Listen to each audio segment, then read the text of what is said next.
पाणी जर भरलं तर त्याला 4-5 दिवस सुकावा लागतो। तर हे आता पाणी त्याच्यात उपेळून गेलंय, आम्ही काय करावा?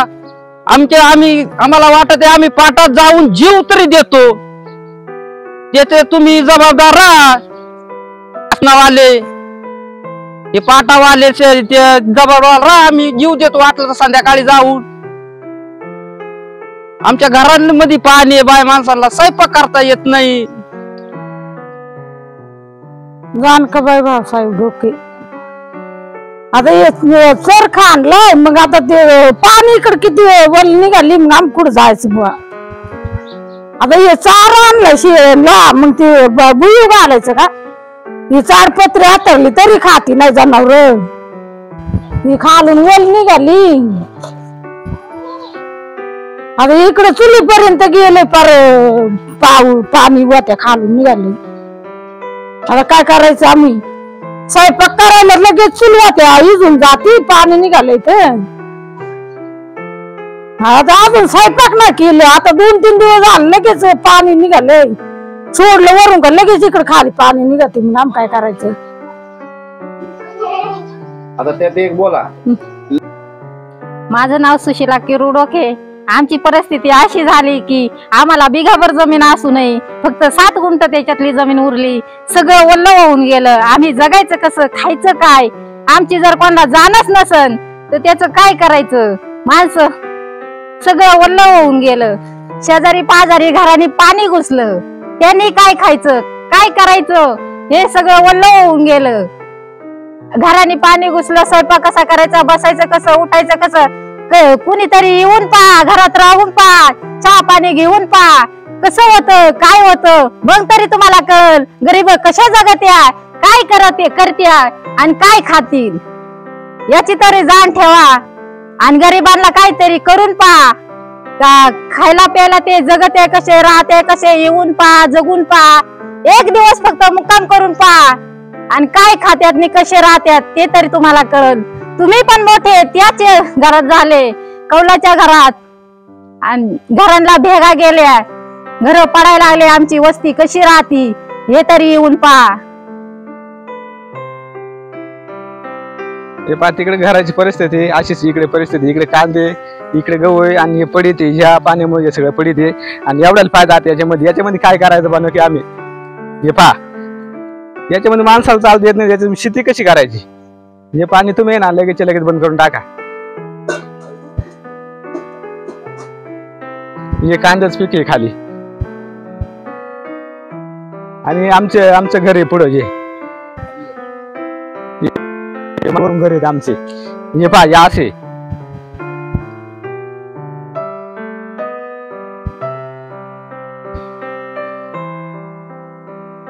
तर काय करणार तुम्ही? असं म्हणजे माझी विनंती आहे बा, काहीतरी सरकारने सोय करावी, पूर्ण पाण्याखाली घर आहे आमचं, काहीतरी भरपाई द्या। पडली तर आम्ही त्याच्या खाली दडपून जाऊ, परत राहण्याची सोय जर नसली तर वाघ बीघ आले तर आमची लहान मुलं जर नेली तर बा काय करणार असं? आणि जर असं भिंती खाली दडपून मेल्यापेक्षा पाटातच उडी खाऊन जर मेलं ते बरं पडेल। जसं पाटाला पाणी येतं तसं आमचं घरच पाण्याखाली बुडलेलं आहे, असं म्हणजे सरकारने काहीतरी द्यावं आम्हाला, किंवा घरबीर द्यावा, नुकसान भरपाई द्यावा। पाण्याखाली जर चिखल जर असेल, घराच्या खालून जर पाणी निघत असेल तर घर काय टिकणार? मातीचं घर आहे, जर भिंती जर पडल्या तर मग आम्ही रात्रीचं जर दडपलं तर काय भरोसा? मातीचं घर आहे बस।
रोजाने मुलं आमचे घर सगळे वल्ले झाले, कधी पडतील त्याचा भरोसा नाही, त्यामुळे पाटाचं पाणी लवकर बंद करा.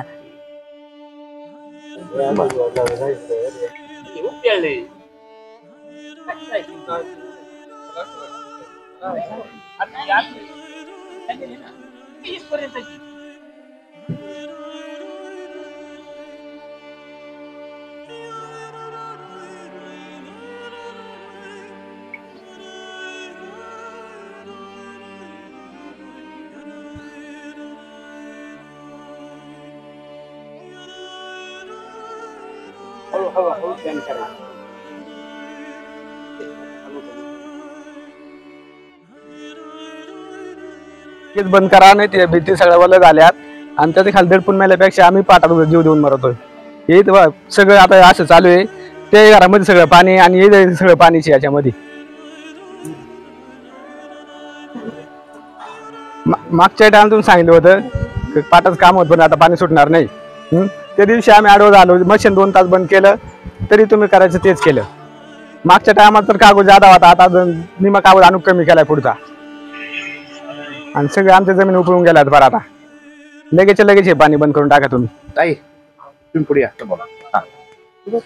आग गेले, आमचे घर उपयाळून गेले, आम्हाला खायला काय नाही, बाजरी मरून गेली, आता गहू पेरले, गहू गेले, काय खायचं आम्ही? हा, घर पडून चालेत, काय खायचं आम्ही?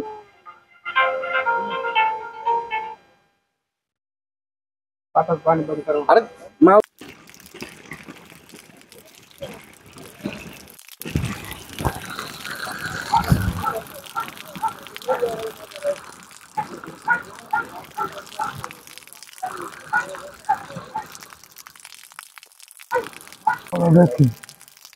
घराभोवतीनं पाणी, भीती घराला चिरे गेल्यात, घरात झोपायची भीती, दारी झोपावाचं वाद, याची परिस्थिती बाहेरची वस्तू उडाली, खोडी टाकून मारायची पाण्यात, हवा चालत नाही.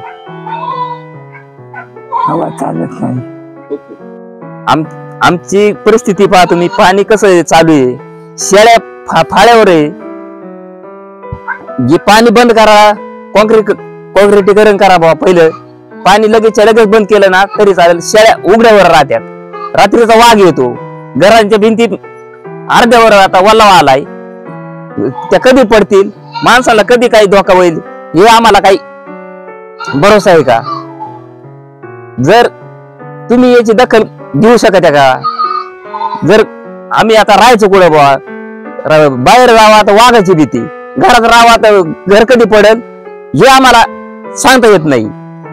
घरामागं पाणी, घराच्या पुढे पाणी, घरात पाणी, आम्ही राहायचो कुठं? हातावर आम्ही कष्ट करणारे माणसं, हे आम्हाला लगेच पाणी बंद झालं नाहीतर मग आम्ही घरात मेल्यापेक्षा आम्ही पाटात उड्या मारून जीव दिलेला बरा आहे.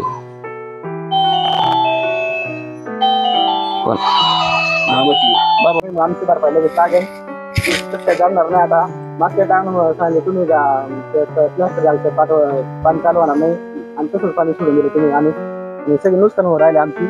मागच्या टायमात सगळं पीक गेलं ना, आता सगळं पीक पाण्यामध्ये निघलं, ते आताच पाणी काढून गेलं पण आखं पीक फुल व्हायला. आता तुम्ही पहा इथं आणि लगेच पाटात पाणी बंद करा, एवढं आमची अजून 2-3 मुद्दे मांडा.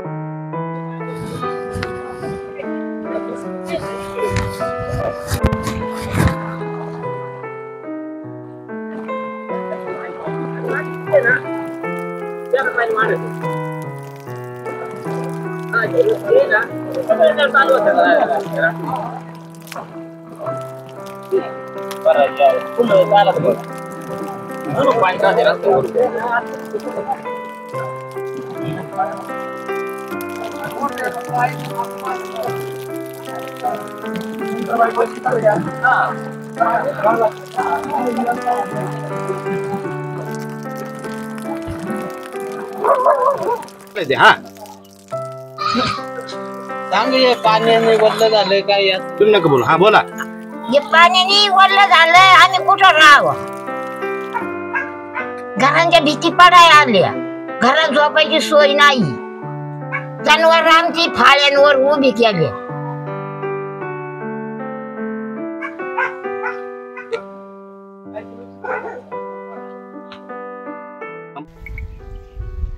आज कळस खुर्द या ठिकाणी आपण राजूच्या माध्यमातून आलात, मी आपलं प्रथम त्या ठिकाणी आभार व्यक्त करतो. गेल्या 1.5 वर्षापासून हे अकोले तालुक्यामध्ये निळवंडे धरणाच्या पाटाच्या कॅनलच्या माध्यमातून जो प्रशासनानं आणि शासनानं जो या ठिकाणी खेळ चालवलेला आहे, त्या संदर्भामध्ये आम्ही अनेक वेळा शासनाकडे मागण्या केल्या. मागच्या वर्षी पलरेटो नोटीस सुटल्याच्या नंतर जेव्हा निळवंडेपासून कळस खुर्द गावापर्यंत सर्व शिवार तालुक्यातील मोठ्या प्रमाणात उपळला होता आणि मग त्याची अनेक निवेदनं आम्ही प्रशासनाला दिली, परंतु तरी देखील दखल न घेतल्यामुळे आम्ही मागच्या वर्षी खानापूर या ठिकाणी जेव्हा पाठफोड आंदोलन घेतलं तर शासनानं आमच्यावर गुन्हे दाखल केले. आजही त्या गुन्ह्याच्या माध्यमातून आम्ही कोर्टामध्ये चक्रा मारत आहोत. त्यानं दुसऱ्यांदा पाणी सोडलं, त्यावेळेस आम्हाला त्यांनी शब्द दिला होता की पाटाचं कॉन्क्रीट होईपर्यंत आम्ही त्या ठिकाणी पाणी सोडणार नाही, परंतु तरी देखील दुसऱ्यांदा पाणी सोडण्याचं काम या शासनाने केलं. तेव्हा देखील निळवंडे धरणाच्या खाली निमळे या ठिकाणी आंदोलन केलं.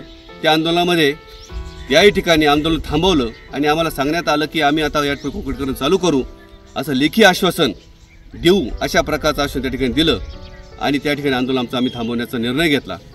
परंतु तरी देखील शासनानं कोणत्या प्रकारे दखल न घेता, आपलं काम चालू न करता आज तिसऱ्यांदा या ठिकाणी पुन्हा काम पूर्ण होता पाणी सोडण्याचं काम या शासनाने केलं आहे. आमची मागणी शासनाकडे अशी आहे की उजव्याबाजूचा कॅनल जो आहे त्या ठिकाणी आवश्यकता नसताना आपण त्या ठिकाणी कॅनलचं काम चालू आहे, कॉन्क्रीटीकरणाचं काम चालू आहे, त्या बाजूचे लोक असं म्हणतात की आम्हाला कॉन्क्रीटीकरणाची आवश्यकता नाही आणि त्या ठिकाणी आवश्यकता नसताना तुम्ही त्या ठिकाणी मात्र काम करता आणि डाव्या बाजूला कॉन्क्रीटीकरणाची आवश्यकता असताना आपण त्या ठिकाणी काम मात्र थांबवलेलं आहे. याचा उद्देश काय? हाच उद्देश आम्हाला दिसतो की आपल्याला हा अकोले तालुका यांना त्या मार्गाने चिरडून काढायचं आहे काय, अशा प्रकारे शंका आमच्या मनामध्ये येते. पण 100 वर्षापूर्वी भंडारा धरण झालं. धरण झाल्यानंतर 50 वर्ष ह्या तालुक्यातील शेतकऱ्याला पाणी उचलायचा अधिकार नव्हता. त्यानंतर अधिकार मिळाला, लोकांनी पाईपलाईन केल्या, मोटर बसवल्या, लेव्हल केली आणि आपलं बागा त्या ठिकाणी चालू करण्याचं काम केलं. त्यानंतर काही काळ गेला, पुन्हा आपण निळवंडे धरणाचा घाट घातला. हरकत नाही, पाणी जास्त होतं, निळवंडे धरणाचं पाणी आपण त्या ठिकाणी अडवलं. परंतु पाणी अडवत असताना देखील जमीन निळवंडे धरणात ती अकोले तालुक्यातली, त्यांचं पुनर्वसन अकोले तालुक्यामध्ये केलं. पाटाचं पाणी त्या ठिकाणी पाट अकोले तालुक्यातून नेले आणि अशा प्रकारे एक प्रकारे अकोले तालुक्यातली जमीन तरी किती शेतकऱ्याला, कोणाला 20 गुंठे, कोणाला 1 एकर, कोणाला 10 गुंठे इथपर्यंत शेतकरी आमचा आलेला आहे.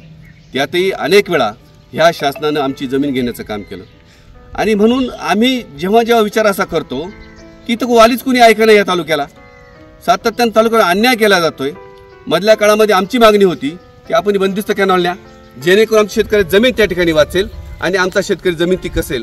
तेही काम शासनानं केलं नाही आणि आता देखील अशा प्रकारे कॅनॉलचं अस्थिरीकरण करण्याच्या ऐवजी तुम्ही 3-3 वेळा सातत्यानं या ठिकाणी आपण पाणी वाहून नेताय. पाणी वाहून नेण्याबद्दल आमचं दुमत नाही, आमच्याला हरकत नाही, परंतु त्या पाणी वाहून नेल्यामुळे जो उपळा निर्माण होतो, आज आपण बघितलं असेल की आमची सगळी आदिवासी लोक या भागामध्ये राहतात, त्यांच्या घरामध्ये पाणी जाते, त्यांच्या घरात झोपण्यासाठी जागा नाही, कधी घराची भिंत पडेल, अशा प्रकारची दुरवस्था त्या भागामध्ये आहे.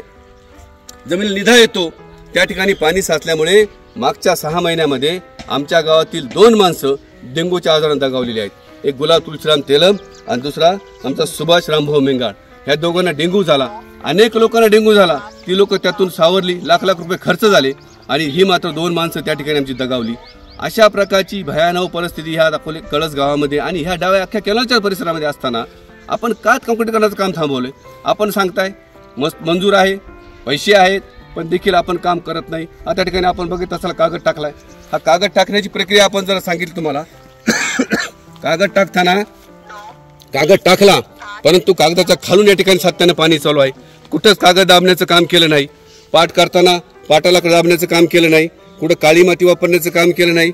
आणि आज आपण म्हणता कॉन्क्रीटीकरण आम्ही करतो. कधी कॉन्क्रीटीकरण करणार तुम्ही? आमची माणसं उद्ध्वस्त झाल्यावर, शेती उद्ध्वस्त झाल्यावर, आज तुम्हाला सांगू 4था दिवस आहे. या 4थ्या दिवसामध्येच या ठिकाणी जमिनी उपळल्यात. अजून माझ्या माहितीनुसार 2 महिने म्हणजे 60 दिवस या कॅनलला पाणी चालणार आहे. जेव्हा 60 दिवस या कॅनलला पाणी चालेल तर ह्या गावातली सगळं पाणी नदीला जाते. 4 ओढे या ठिकाणी चालू होतात आणि प्रत्येक शिवार असा त्या ठिकाणी लथपथ झाल्याशिवाय राहत नाही। आज आमच्या ऊसाला तोडी आलेल्या आहेत, 1 महिनाभर ऊस तोडी लेट आहे, म्हणून आम्ही कारखान्याला विनंती केली की आमच्या बांधांमध्ये पाणी येणार आहे, आपण त्या ठिकाणी तो ऊस घेऊन जावा। दुसऱ्या बाजूला कारखाना म्हणतो जर आपला 1 महिना ऊस अगोदर न्यायचा असेल तर आपल्याला 300 रुपये आमची ऊसाची, आम्ही तुमच्या 300 रुपये टनाप्रमाणे आम्ही त्या ऊसाची कटिंग करू। म्हणजे दुसऱ्या बाजूनं कारखाना ऊस नेणार, त्या ठिकाणी कटिंग करणार, आणि या ऊसाचं जर पाटाचं पाणी त्या शेतामध्ये आलं तर पुढे आम्हाला ऊस तोडता येणार नाही। ऊसाची परिस्थिती नाही, कांद्याची परिस्थिती असेल, भाजीपाल्यांची परिस्थिती असेल, अनेक पिकांची परिस्थिती जर आपण बघितली शिवार फिरून, येत्या 8 दिवसात तुम्ही पुन्हा या, मी तुम्हाला निमंत्रण आम्ही पुन्हा देतो आणि 8 दिवसात पुन्हा आपण शिवार फिरा, काय परिस्थिती या गावची होणार आहे। हेच गावची नाही, कुमेपळ असेल, सुगाव असेल, खानापूर असेल, उंचखडक असेल, म्हाळादेवी असेल, निळवंडे असेल, ह्या सगळ्या परिसरामध्ये हा सगळा शिवार इकडे उपळून जातो आणि या ठिकाणी येणारं पीक देखील शेतकऱ्याला खाता येत नाही। अशा प्रकारची परिस्थिती या सर्व डाव्या कॅनल झालेली आहे आणि म्हणून आमची शासनाकडे मागणी आहे, आम्ही अधिकाऱ्यांना भेटतो, अधिकाऱ्यांची चर्चा करतो, अधिकारी स्पष्टपणे सांगतात आमच्या हातात हा विषय नाही। मग हा विषय आहे तरी कोणाच्या हातामध्ये? मी हाफिज साहेबांना फोन केला, साहेब थोडासा कागद आपण वाढवा, त्या ठिकाणी पाणी उपळणार नाही। साहेब म्हणले आमचा कागद संपलेला आहे, आमच्याकडे कागद शिल्लक नाही, आम्ही तुम्हाला JCB देतो, JCBने तुम्ही चर काढून घ्या। JCBला चर काढायला जागाच नाही, तिथं ओढाच नाही जवळ, चर तरी काढणार कुठून, पाणी तरी कुठून काढणार? अशा प्रकारची परिस्थिती आज या ठिकाणची आहे। मग आम्हाला एक शंका अशी येते, आम्ही आदिवासी लोक आहोत, आदिवासी तालुक्यात जन्माला आलोत, आम्ही गरीब लोक आहोत, म्हणून आमच्यावर तुम्ही अन्याय करणार आहात का? मग अशा प्रकारे सातत्याने तुम्ही आमच्यावर अन्यायच करणार असाल आणि या शेतकऱ्याला जिवंत ठेवायचं नाही असा निर्णय शासनाने घेतला आहे का? मग तालुक्याचे प्रतिनिधी या ठिकाणी बोलायला तयार नाहीत, जिल्ह्याचे पालकमंत्री जे आहेत ते कोणी दखल घ्यायला तयार नाहीत, मग आम्ही जायचं कोणाकडं? ह्या मायबाप जनतेनं जायचं कोण?